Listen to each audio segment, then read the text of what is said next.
Okay, Assalamualaikum and good morning. Okay, under the topic orthogonality set and orthonormal set. Okay, so this is the question.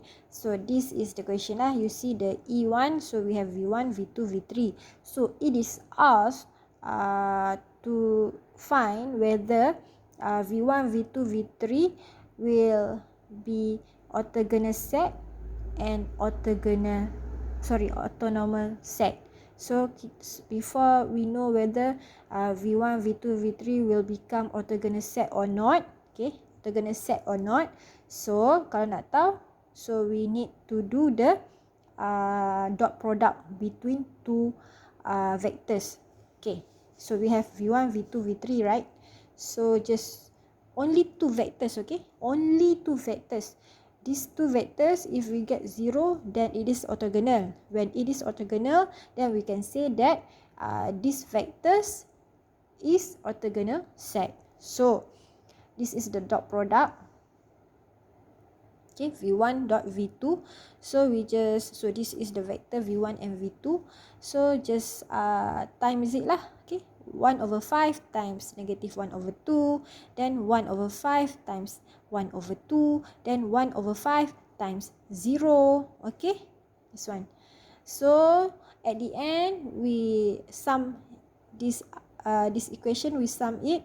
Okay, we get 0. Then we can say that this is orthogonal. So when it is orthogonal, then we can say that V1, okay, since we dot product between V1 and V2, so we can say that V1 and V2 is orthogonal set.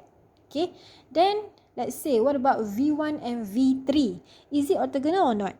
Okay, so V1, we dot product with V3. Ataupun, don't do like this symbol. Just do like V1, okay, V3.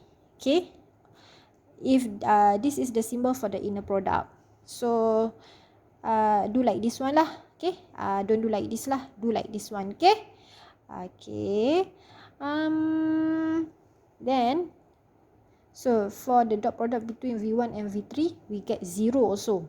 So how to find it? This is the dot product, okay? Dot product between V1 and V3. So V1, this is V3. So this is V1, this is V3. So 1 over 5 times 1 over 3. 1 over 3 times with 1 over 5. Then plus 1 over 5 times negative 2 over 3, okay? Ni 1 over 5 times negative 2 over 3. Then we sum it up and we get 0. So when 0, it means that it is orthogonal. So we can say that V1 and V3 is orthogonal set. So we have made V1 and V2, V1 and V3. So what is another variable that we don't do the dot product? So it is between V2 and V3. So we find the dot product between V2 and V3. Okay, should be like this one lah.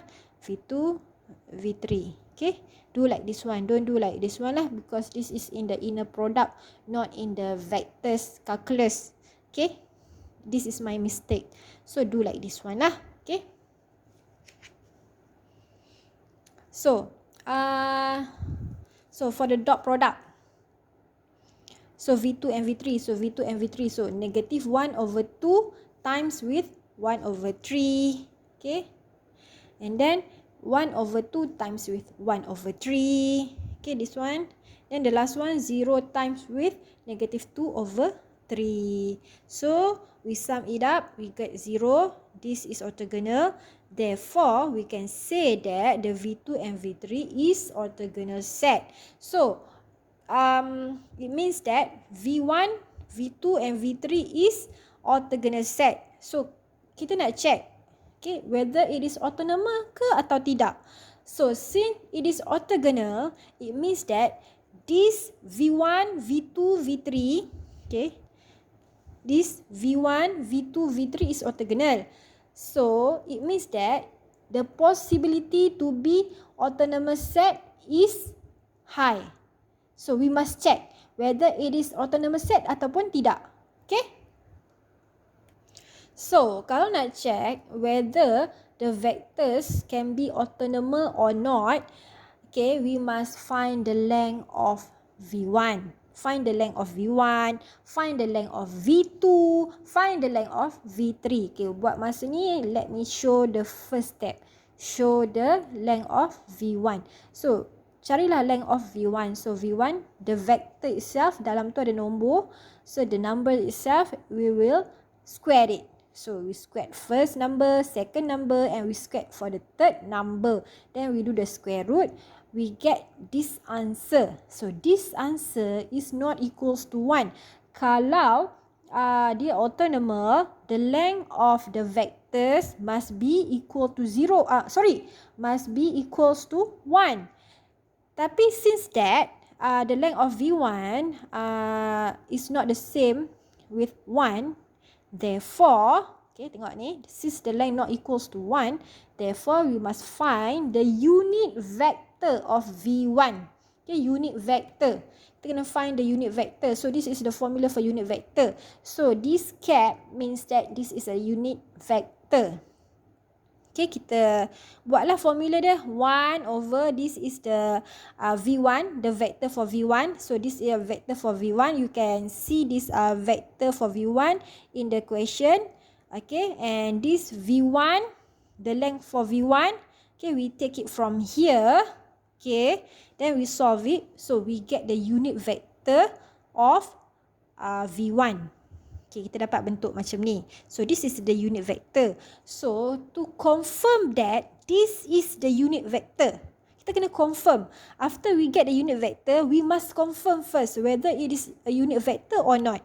So, bila kita confirm, kita buat macam ni. Okay, unit vector tu, so, the unit vector itself, okay, we square root. Okay, we square root the numbers. But don't do the square root. Okay, just square. Jangan buat square root. Okay, kalau tadi saya tersebut square root, sorry ya. Kita kena square. Square. Every number in the unit vector, every number in the unit vector, we square it. We square it. Okay, like this one. This is the formula. Okay, we square it. Tapi, no need to do the square root lah. So, kita dapat 3 over 3 and then we got this thing lah equals to 1. Okay, 3 over 3 means that equals to 1. So, kalau dia equals to 1, unit vector ni, bila kita cari length dia, length of unit vector, then kita square, kita dapat 1, means that it is confirmed that this is the unit vector of V1. Okay, yang ni adalah unit vector of V1. So, bila dia adalah unit vector of V1, then so please add this sentence in your notes. So, since that we have confirmed that, okay, we confirm that the unit vector of V1, okay, we have confirmed it, okay, by using this formula. Okay, by using this formula, then when the formula get the 1, then it's confirmed that this is the unit vector for the V1. So, kalau dia adalah unit vector of V1, then the unit vector of V1, okay, ni V cap kan? V1 cap kan? So, it is said that unit vector V1 will be in the set of orthonormal set. Okay, macam itulah. Okay, now, okay, just now we find the length for V1. So now we do another step, find the length for V2. So since the V2, the length for V2, when we do the solution, okay, we get the square root of 2 over 4, which means that this V2, the length of V2 is not equals to 1. Kalau dia bukan equals to 1, then we need to find the unit vector. So, this unit vector can be the orthonormal set, kan? Since it is not equal to 1, so the V2 itself, the vector V2 is not in the orthonormal set. So, kita kena cari dia punya unit vector. So, the unit vector can be in the orthonormal set. So, this is the formula for the unit vector. So this is the length for V2. This is the vector for V2. So when we do the calculation, we get the unit vector for V2. So dapat the unit vector for V2, we must confirm first whether it is unit vector for V2. So kalau kita nak confirm, kita buat formula ni lah. Okay, the length of V2, then we square the length of V2. So yang ni nombor yang dalam vector V2, then we square it.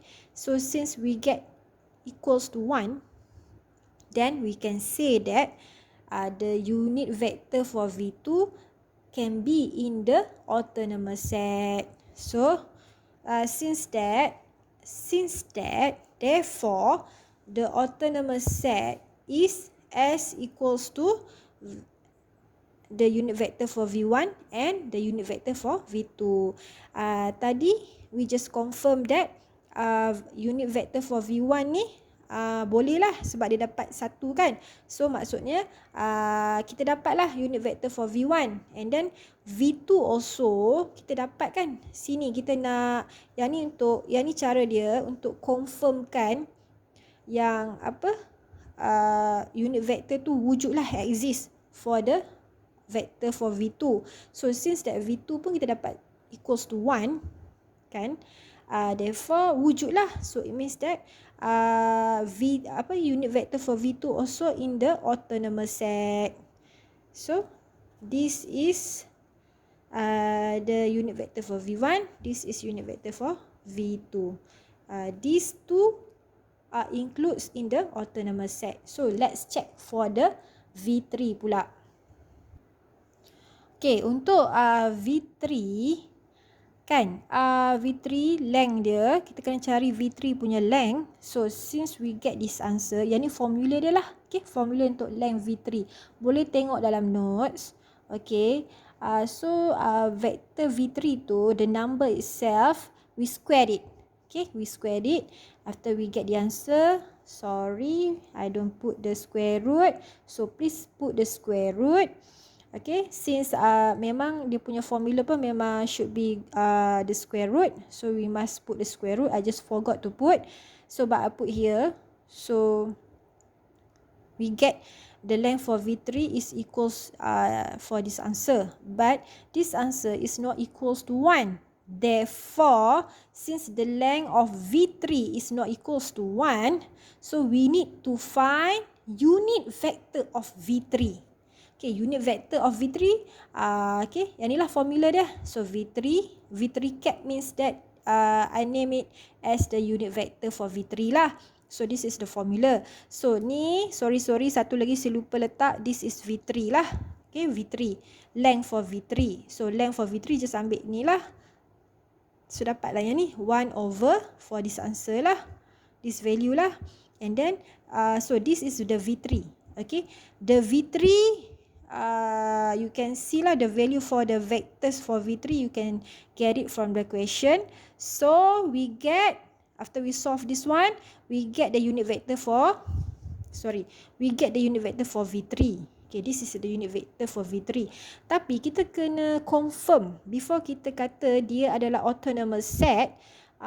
Let's confirm whether it is exist, this vector, this unit vector is exist for the V3.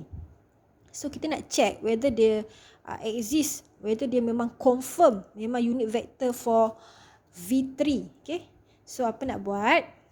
Okay, we do like this one lah. The length for V3, we will square it. So numbers in the vectors in the unit vector for V3. Okay, yang ni. Okay, unit vector for V3. Okay, kita akan square it. Okay, kita akan square. So jawapan dia adalah negatif 2/6. Negatif 2/6 ni tak sama dengan 1. Kan? Tak sama dengan 1. So, kita tak boleh kata dia tu unit vector for V3. So, therefore, this unit vector for V3